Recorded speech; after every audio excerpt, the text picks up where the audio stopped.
are shaped by the forces that surround us. In turn, we shape our environment. What makes the wolves of Canada's coastal rainforest unique is the land that has shaped them. The Great Bear Rainforest of British Columbia is the last of its kind. A place of many dimensions. It is ruled by the wild and permeated by the unknown. Located where the western edge of Canada meets the Pacific Ocean, this coastal fringe and its inhabitants have been isolated from the rest of the continent for thousands of years by the vast coast mountain range.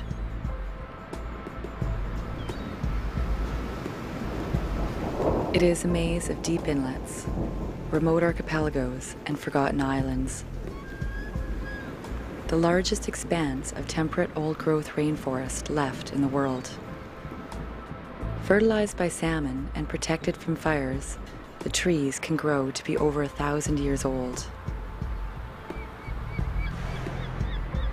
The ocean has influenced this rare and unique ecosystem to such an extent that there is no distinction between land and sea.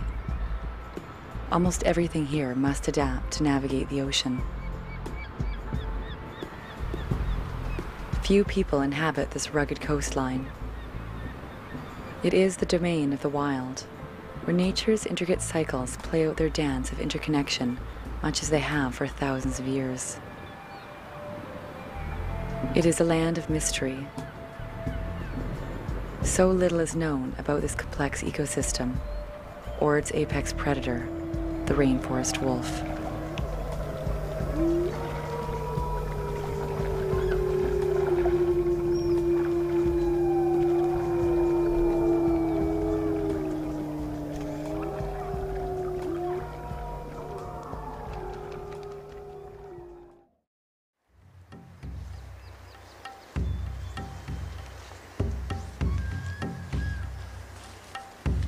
The heart of the coast is the river valley, the center of life for many species.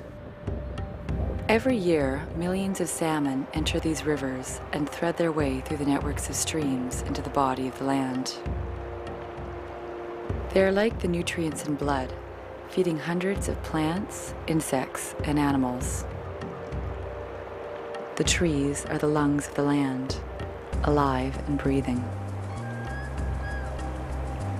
Just how many species make their homes in these valleys is unknown, but among them is the wolf.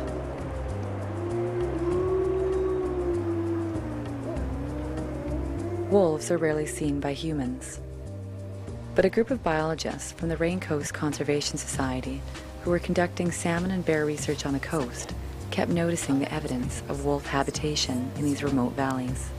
Flesh still attached to the bone. Little information about coastal wolves existed, but it seemed obvious that they were using the areas heavily. The same areas that were slated to be logged for their old valuable trees. It turned out no research had ever been undertaken on the coastal wolves in British Columbia, yet their habitat was being quickly and permanently altered. Mankind has the habit of burning the library before reading its books. Raincoast decided to embark on the first research project ever on the wolves. Chris Darramont headed the team, a young scientist whose previous research on wolves in the Rockies had ended after the project had run out of wolves to study. In most places in North America, wolves are heavily hunted, often to the point of extinction. The opportunity to study wolves in such a natural state was almost unheard of.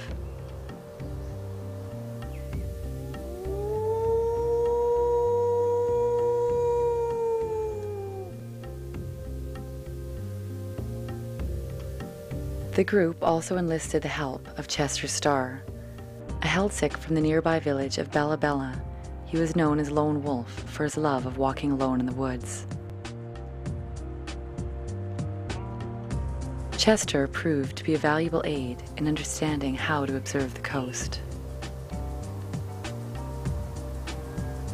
Here, the untrained eye might see only trees and islands. But the rainforest is a master of illusion.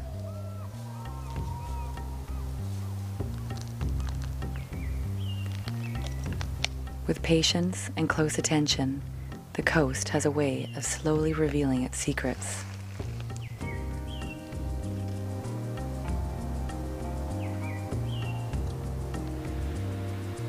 The researchers found that the habitat here was vastly different from what they associated with traditional wolf territory. Here it was fractured by islands. Here the wolves shared their home with spirit bears and dolphins.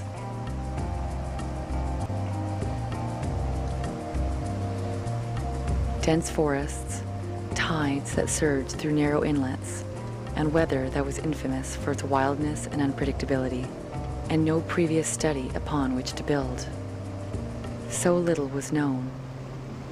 What kind of role did the wolf play in this ecosystem?